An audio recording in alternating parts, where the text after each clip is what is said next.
If they were in private school, it could be understood, but they're not. They're in public school.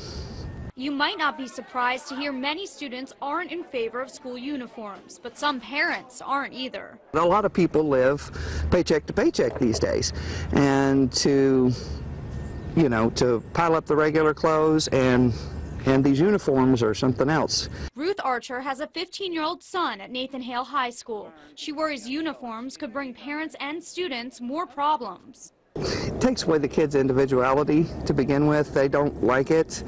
I see it as, it sets them up for a lot more discipline and referrals. The school district says uniforms enhance high expectations and can cut back on misbehavior.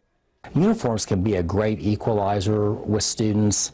I know how it was when I was in school. I mean, there's always been great pressure to dress a certain way, and it creates a lot of anxiety for students. It can also be a great distraction. If the school board approves a plan, there'd be one standard uniform across the high schools. Each school would then choose its own colors. TPS says there are resources available for families who need financial support. I think most times parents think, oh gosh, now on top of regular school clothes, I've got to go out and buy this special uniform. And one thing that they've shown over the years is school uniforms actually end up saving parents money.